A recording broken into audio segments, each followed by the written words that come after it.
My name is Brady Heslin, and today I'll be breaking down potential free agents at every single position that the New York Giants could go after. I wanted to do this video a little bit sooner, but I'm glad I got it out before free agency. When you're watching this, if you're watching the day it is uploaded, free agency begins literally in 5 hours. I'm planning to upload this at 7 a.m. on Monday, so super exciting time to be a New York Giants fan. So I'm literally just going to go position by position. I guess I kind of lied. I don't have a kicker on here. I don't have a long snapper, but I have guys for every other position besides that. So I guess we'll start from the top. We'll go with quarterback. I'm not going to spend a ton of time on this. Um, but actually, before I begin, I put a lot of names down of guys that have connections either to Harbaugh, Nagy, Denard Wilson, even Greg Roman, or even Brian Callahan in Tennessee. So let's get into it. So quarterback, I have Gardner Minshew. Obviously, he was with Matt Nagy this past season. I don't really think this one's going to happen just because I think Gardner Minshew's going to go for a backup spot, not a third string spot. Josh Johnson, I think, is a more realistic one. Obviously, been with John Harbaugh and Jim Harbaugh. He also was with the Giants previously. He's been with a ton of teams. He's going into his age 40 season. I think he's a perfect emergency third quarterback for this team. And also have a rookie on there. I could see them taking a rookie with one of their sixth rounders or even getting a UDFA like a Tommy DeVito to be that third string quarterback. Moving on to running back. This position has been getting a lot of buzz for the Giants the past week or two. Obviously, the top name is Kenneth Walker, the Super Bowl MVP from this past season. A few notes I have on him. He's never had over 1,100 rushing yards. He has missed games in the past, but he has a lot of talent and a great ability to create explosive plays. The main thing with this is I just don't think this is the right time or place for the Giants to go spend big on a running back. Kenneth Walker is going to be I think $12 million is probably his floor. I could see him getting all the way up to $15 million. And with the Giants not having a ton of cap space and just all the holes that they have on the roster, and with Scadaboo and Tracy, two young, ascending backs. I mean, Tyron Tracy's had over 1,000 scrimmage yards the past 2 seasons. Cam Scadaboo really flashed in his 8 games with the Giants this year. I mean, he's not a guy that's going to create explosive plays like Kenneth Walker, but he's going to be a great power back, run through guys' chests, break tackles. Where Tracy's the opposite. He needs holes to make big plays, but when he gets those holes, he really can capitalize on that. Am I going to be like super upset if the Giants go pay Kenneth Walker like $12 million? No, because I think he can be good in this system with John Harbaugh and Matt Nagy. But if they give him like $15 million, I'm like, what are we doing here? I mean, we've got no linebackers on the roster. We need a corner. We need defensive tackle. We need guard. Like, a wide receiver. We have so many needs on this team, and we're going to spend 15 million on a running back. I don't get that. I think when this roster is more set, and you have the linebackers and you have the corners and you have the second wide receiver aside from Malik Neighbors, then maybe you go spend a little bit on a running back. But I don't. I'm more open to them getting a running back in free agency than I am like a Jeremiah Love at 5. But I don't know, and especially with Devin Singletary taking the pay cut to stay and be the third running back, like that would just be a really crowded running back room. I just don't think it's worth it. A few other guys I have down. Travis Etienne is probably the next best running back, or he's certainly up there. You have J.K. Dobbins, who has some ties, obviously, to Baltimore. You've got Kareem Hunt, who was with Matt Nagy this past season. Najee Harris, who was with Greg Roman in Los Angeles. And then Patrick Ricard. Uh, he's a fullback. I fully expect him to come join the Giants with John Harbaugh. He's been a really good fullback the past couple of seasons for Baltimore. Wide receiver, I don't have a ton of names. Like, I don't see them going to pay like an Alec Pierce. Um, I'm not really going to talk a ton about the Giants pending free agents. If you want to see more on that, you can go check my past episode. Um, but just some guys with ties. You have DeAndre Hopkins, who's older, but he could be a good veteran for the room. Juju Smith-Schuster with Matt Nagy ties. Hollywood Brown, same thing. Tyreek Hill, I don't see that one happening. And then Keenan Allen with Greg Roman this past season. Um, there's really not a lot of answers. I mean, you have Rashid Shaheed on there as well, but I don't think he really fits what the Giants are looking to do. Jawan Jennings, I think, could be a name to keep an eye on, depending on how much money he gets. He's a great blocker, and he's shown flashes. He's just been really injury prone the past couple of seasons, so that kind of worries me a little bit. Um, yeah, that's the thing. Like, me personally, I am perfectly fine letting Wandale walk. I think they can better use the $18 million or whatever he's going to get somewhere else. But at the same time, there's not a lot of super clear options for what the Giants do at wide receiver. Tight end, I have a couple names. David Njoku. He doesn't really have any ties, but I've seen his name thrown around for the Giants a couple of times. I think Isaiah Likely, he was looking kind of likely to join the Giants. Pun is intended there. Um, but I don't really think that's going to happen. Tyler Conklin's another name with some ties to this regime. A name I've seen thrown around a little bit too is Chigo Okonkwo from Tennessee. Um, Depends on how much money he gets. I think he could be a really good um, tight end too behind Theo Johnson.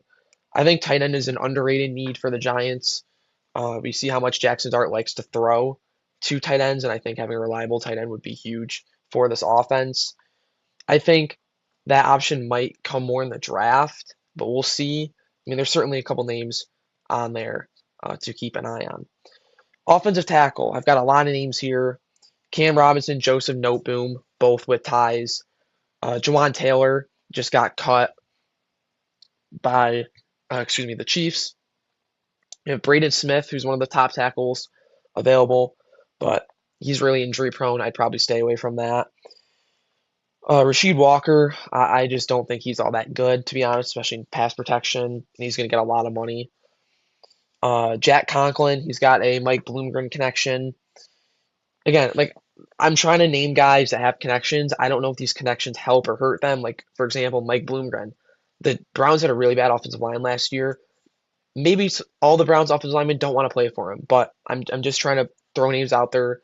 I want if the Giants sign a guy, I don't want people to be like, oh, I have no idea who that is. I want you at least to come back to this and say like I at least got some background knowledge on those players. But again, if Jermaine Illuminor walks, I don't like a lot of the options for them to replace him. I think they really need to go all out and keep Jermaine Illuminor because, in my opinion, all these guys are downgrades from him. So I want to do whatever I can to protect Jackson Dart going into his sophomore season. At guard, this is where you actually have a lot of options. Joe Batonio, Wyatt Teller, two Mike Bloomgren connections. I think Wyatt Teller is the more likely one. He was benched last year, so I'm not really sure what that was about. But he's a good physical run blocker, which obviously this regime talks a ton about wanting to run the ball, run the ball, run the ball. So he could certainly be a name to keep an eye on. You also have Tevin Jenkins, Daniel Falele, Kevin Zeitler, Trey Pipkins, Zion Johnson, Trevor Penning, Dylan Parham. Like there are a lot of names at guard for this team to keep an eye on. Parham's a 4-year starter with the Raiders. He wasn't great, but he wasn't terrible. Zeitler, obviously, was a former Giant, played with or under Harbaugh the past couple of seasons. Falele, another Baltimore guy. Johnson was with the Chargers with Greg Roman. Elijah Vera Tucker, this one's a really interesting one for me. If they can take a flyer on Elijah Vera Tucker, I would love that because I think pure talent wise, he is one of, if not the best guard available. But this guy has had a ridiculous injury history. I am going to look this up just so I can tell you guys his injury history because he was a former first round pick. A lot of guys loved him coming out of the draft. But man, he has just been hit by the injury bug big time. So 2025, during the preseason, he suffered a season-ending torn triceps in practice. So he did not play all of last season. 2023, he tore his Achilles week 5. 2022, he tore his tricep on the other arm from his 2025 injury. And then his rookie season, he missed time with a toe injury. So the only season he's really been fully healthy was 2024. He played 15 games. But, I mean, he's had, what would be 3 of his last 4 seasons, he's had a season-ending injury, not even halfway into the year. Like that, it's tough. But if they sign him for like a 1 year, $5 million deal and they get Greg Van Roten, like if they could get Elijah Ray Tucker and Greg Van Roten for even $10 million, I would love that. Like that would be perfect, in my opinion.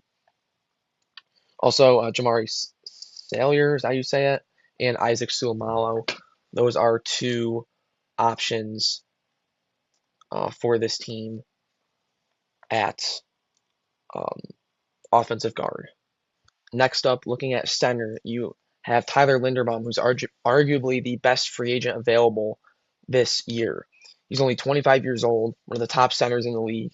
He's going to get over $20 million.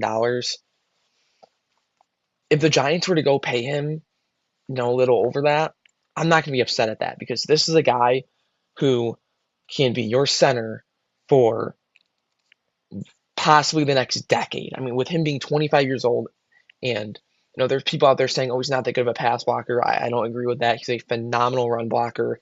He obviously knows the culture that John Harbaugh wants to bring to the Giants with him being with Baltimore the past 4 years. I'm honestly shocked that the Ravens are even letting him hit the open market, but I don't think this is going to happen, honestly. I don't think the Giants are really in a spot for them to go spend this much money on a center, but if they want to do it, I'm not gonna be upset at that. I'll honestly be pretty happy because this guy is a superstar player, and bringing him into this team just to establish that run game and finally have like a core piece to this offensive line along with Andrew Thomas. I mean, if you have an offensive line of you have Thomas Runyon, Linderbaum, maybe you do the Vera Tucker Van Roten thing with Drain Illuminor.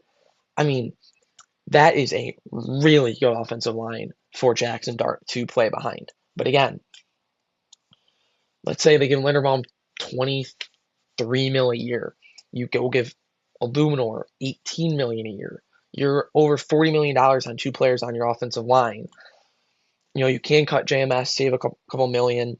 Um, the Giants have some other cap gymnastics stuff that they can do. I didn't talk about this before the episode. I'll talk about it at the end just so people can keep following with the positions. But I would love if they went out and got Tyler Linderbaum. Now, if we're getting over 25 million, might back off, look somewhere else. That's just a lot of money for one position, and it's not a current position of need, but JMS is a free agent next year, so it will become a position of need. So that's where I'm at on that. Ethan Pocic is another guy with ties to this regime. Moving on to edge, I don't really expect them to bring in much at edge unless they do trade Kayvon Thibodeau. You've got Draymond Jones, Arden Key, Kyle Van Noy, David Ojabo, and Jahad Ward. I wouldn't mind them bringing back Jahad Ward to be a run-stuffing edge who can have a little bit of pass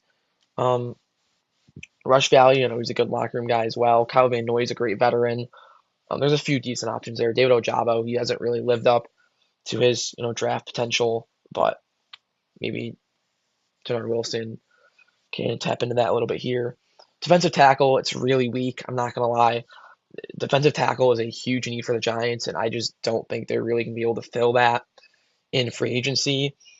You have Sebastian Joseph Day, Brent Urban, Taven Bryan, and James Lynch are the four names I found. I like Sebastian Joseph Day the most, but I don't think he's really good enough to be your defensive tackle too. I think he's a guy that can be in the rotation. But I think they're going to have to spend their second round pick, or at the worst case scenario, their fourth rounder on a defensive tackle, and they're going to have to be a run stuffer because there just is not a lot in this free agency. At linebacker, two names really pop to me. It's Alex Anzalone and Leo Chanel. Anzalone's coming from Detroit. He was a captain there, smart player. He looks a lot like license plate guy, but I think he would fit well as like that veteran right in the middle of this defense, and he can run Darren Wilson's scheme. You also have Leo Chanel. This is a guy that he hasn't been like an every down player for Kansas City. Some say he hasn't really lived up to his draft potential, but this is an uber talented player. He'll get a lot of playing time with the Giants. I mean, if they bring him in, bring back Micah McFadden, I think that's a perfectly fine linebacker duo. If they go with draft Sonny Styles and you have Chanel, and then you have Micah McFadden as your first guy off the bench who can come in on early downs and help stop the run, that's a phenomenal linebacker group in my opinion. So, I mean, there's certainly names here for the Giants to improve this roster. You also have Joe Bachie, I think Is how you say it? Not totally sure. At corner, again, not a ton of options. Jamel Dean's the top guy. Um, I should say not a ton of guys with connections to their team, but Jamel Dean's the top guy. Chidobe Awuzie is a guy I really want them to bring in. Veteran, solid player. You know what he's going to give you. With John Harbaugh the past couple of years, I think he'd be a perfect. I mean, he's not a CB2, unfortunately. I think he's a good guy that can kind of rotate in, and he's got decent ball production. Also, Jalen Armour Davis from Tennessee. I believe Roger McCreary is also a free agent. He was with Tennessee, then traded to the Rams, so he's another guy to keep an eye on. At safety, you have Alohi Gilman, Geno Stone, and Xavier Woods. I think Geno Stone could have a possibility. I'm not sure what his contract's going to look like, but I think he would be a perfect number three safety. I would feel real confident about this safety group if you have Holland, Newman, and Stone as your three, because I keep saying it, but the second years have a lot on their plate with this Denard Wilson defense and his background with defensive backs. So I think that's a really important position for the Giants to get right this offseason. And the last guy I'll talk about is punter Jordan Stout. He was he a Pro Bowl or an All Pro? It slips my mind every time. I spelled Jordan way wrong. He was, yep, he was a first team All Pro this year. So he was one of the best punters in the league with Baltimore. John Harbaugh, huge special teams guy, also brought over Chris Horton, was the Ravens special teams coordinator now with the Giants. I'd be pretty surprised if Stout doesn't come here unless he goes back to Baltimore. I think Jamie Gillen's days are pretty much numbered with the Giants. So I meant to talk about this at the beginning of the episode, but I'll talk about it now.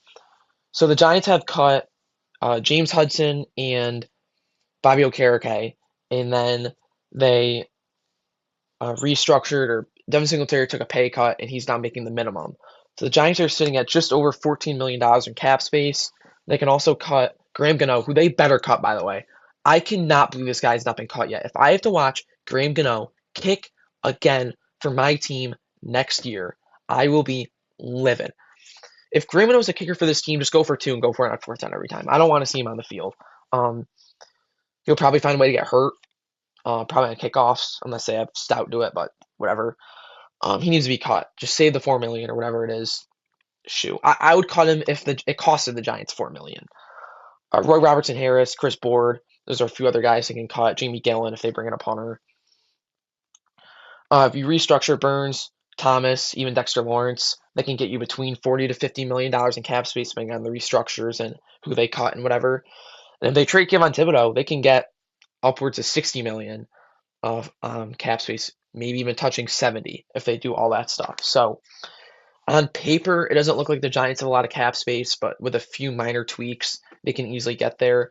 So it's not like they have like Tennessee Titans or Patriots money from last offseason, but they certainly have some money to spend. And I mentioned this on my episode last week, but the Giants have $129 million currently in cap space for next year. So if they want to, go pretty heavy on backloading some deals and restructuring, I'd be, totally fine with that. So yeah, that's going to conclude my pretty brief free agency preview. I'm planning on having an episode out either Tuesday or Wednesday this week, but please follow me on my social medias. I will be super active all over there with all the New York Giants news. So today, noon Eastern, it is the legal tampering period with free agents, and the new league year begins March 11th, I believe, at 4 p.m. Eastern. So, yeah, super exciting time. We're going to have a bunch of new Giants players on the roster in 24 hours from when I'm recording this. You'll have new players on the team probably in well under 12 from the time that you are watching this. So, super exciting time. We'll really get to see what John Harbaugh and this new regime is made of. So, I'm pumped up. Yeah, so again, follow me on my social medias, subscribe for the next episode. And yeah, please like, follow, subscribe. And until next time, let's go Yankees and let's go Giants.